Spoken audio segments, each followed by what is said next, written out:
Cela se produira pour tous les fleuves de la terre selon le livre de l'Apocalypse.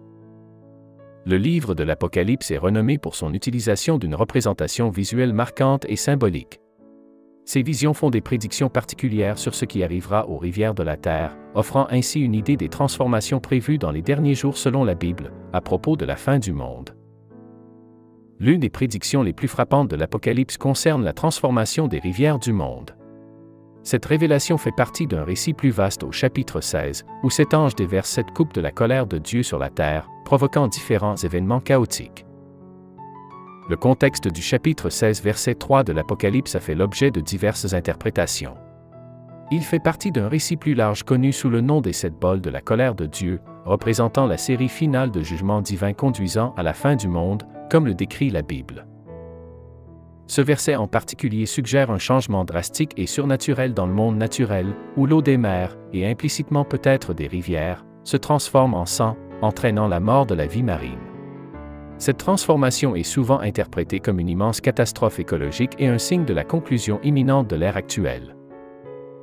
Le langage et la révélation de l'Apocalypse sont riches en symbolisme, souvent empruntés au thème de l'Ancien Testament. L'idée de l'eau se transformant en sang évoque les plaies d'Égypte dans le livre de l'Exode, symbolisant le jugement divin et la gravité des conséquences des actions de l'humanité contre les commandements de Dieu. Dans l'ensemble, l'Apocalypse 16 verset 3 présente une puissante représentation symbolique d'une période de grande tribulation et de changement marquée par des phénomènes extraordinaires et effrayants. C'est un appel à la réflexion sur la nature du jugement divin et le destin ultime du monde selon la Bible, à travers les 7 coupes de la colère de Dieu. Les 7 coupes de la colère de Dieu sont une série de jugements divins décrits dans la Bible. Ce passage fait partie d'un récit plus vaste de l'Apocalypse, où Jean l'apôtre reçoit des visions de la fin des temps. Les 7 coupes sont remplies de la colère de Dieu et sont versées sur la terre, chacun apportant une forme différente de jugement. Le concept des 7 coupes est introduit dans l'Apocalypse 16, où 7 anges reçoivent 7 coupes remplies de la colère de Dieu qui vit pour toujours et toujours, Apocalypse 15 verset 7. Ces coupes représentent la série finale de jugements divins suivant les 7 sceaux et les 7 trompettes mentionnées précédemment dans l'Apocalypse. Lorsque la première coupe est versée, une plaie nuisible et douloureuse frappe les personnes marquées par la bête et qui adorent son image.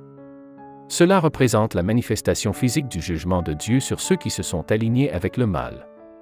La deuxième coupe transforme la mer en sang, provoquant la mort de toute vie marine, symbolisant la profondeur et la gravité du jugement divin. La troisième coupe fait que les rivières et les sources d'eau deviennent du sang, considérées comme une punition pour le meurtre des saints et des prophètes.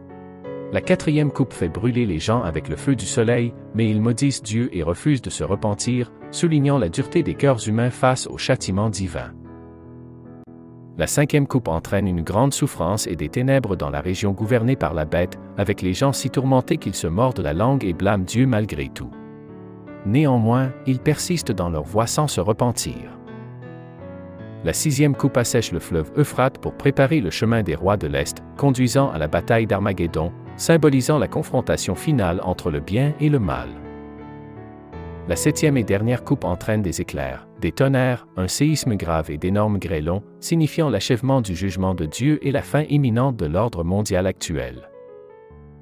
Les 7 coupes de la colère de Dieu dans l'Apocalypse chapitre 16 représentent l'expression finale et complète du jugement de Dieu sur un monde pécheur. Ils dépeignent les conséquences de la rébellion persistante contre Dieu et servent de rappel grave de sa puissance et de sa justice. La deuxième coupe, selon Apocalypse 16 verset 3, voit l'ange verser sa coupe sur la mer, la transformant en sang comme celui d'une personne morte, entraînant la mort de toute créature vivante dans la mer. Cet événement est l'un des 7 coupes de la colère de Dieu déversées sur la terre dans le cadre du jugement final. En termes simples, la transformation de la mer en sang et la mort subséquente de toute vie marine sont des manifestations des conséquences du jugement divin. Ils représentent un niveau significatif de destruction et de jugement. Cet événement, comme d'autres dans l'Apocalypse, sert de conséquence au péché de l'humanité. Pour comprendre cet événement dans le contexte d'autres prophéties bibliques, il est important de reconnaître que la Bible utilise souvent une imagerie dramatique pour communiquer des vérités spirituelles. Par exemple, dans l'Ancien Testament, les plaies d'Égypte comprenaient également une plaie où l'eau se transformait en sang, Exode 7 versets 17 à 21. Cet événement servait de signe du pouvoir de Dieu et du jugement contre Pharaon et l'Égypte en raison de leur oppression des Israélites.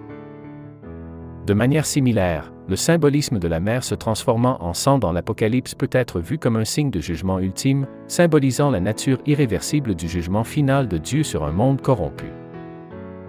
Cet événement dans l'Apocalypse n'est pas isolé, mais fait partie d'une série de jugements comprenant des catastrophes naturelles, la guerre, la famine et la maladie, tous utilisés dans la Bible comme des symboles de châtiment divin pour les péchés. La transformation des rivières en sang est principalement trouvée dans l'Apocalypse 16 verset 4. Cette transformation peut être interprétée comme un symbole de jugement dans un contexte biblique plus large. La transformation des rivières ou de l'eau en sang peut être interprétée comme un signe de purification et l'avènement d'une nouvelle ère. L'eau est souvent symbolique de la vie et de la pureté dans la Bible, et sa transformation en sang peut signifier les changements profonds et radicaux nécessaires à l'établissement du royaume de Dieu. Cela se connecte à d'autres prophéties bibliques qui parlent de la fin des temps, du jugement et de la restauration finale. Par exemple, les prophètes de l'Ancien Testament tels qu'Isaïe et Ézéchiel ont parlé de catastrophes naturelles et de changements dramatiques dans le monde naturel comme des signes de l'intervention de Dieu dans l'histoire humaine, Isaïe 24 versets 4 à 6, Ézéchiel 32 versets 2 à 6. Ces prophéties portaient souvent un double message de jugement et d'espoir, symbolisant la destruction de l'ancien ordre et la naissance d'une nouvelle ère divinement ordonnée. Cela illustre que des changements significatifs, voire choquants, sont nécessaires pour accomplir le plan de Dieu pour l'humanité. La transformation des rivières en sang représente le jugement divin, la nécessité d'une purification profonde des péchés de l'humanité et la promesse d'une nouvelle ère sous la domination de Dieu.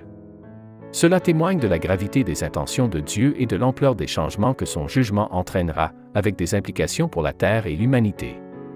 Les conséquences d'un tel événement peuvent être explorées sous diverses perspectives.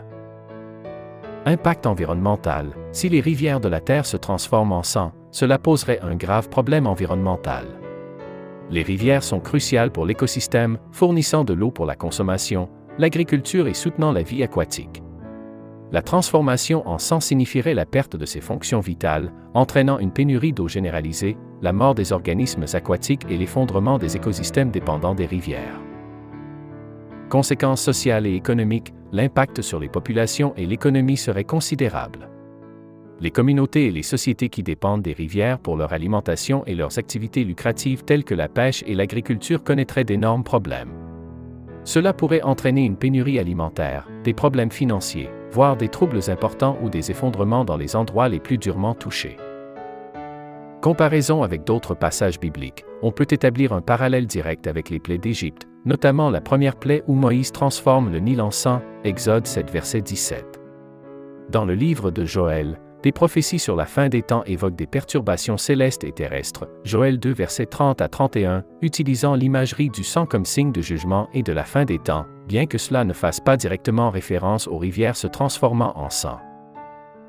Autres plaies en Égypte et dans l'Apocalypse, les plaies en Égypte, généralement décrites dans Exode 7 verset 1, peuvent être comparées aux plaies de l'Apocalypse. Ces plaies comprennent les grenouilles, les poux, les mouches, la peste du bétail, les furoncles, la grêle, les sauterelles, les ténèbres et la mort des premiers-nés.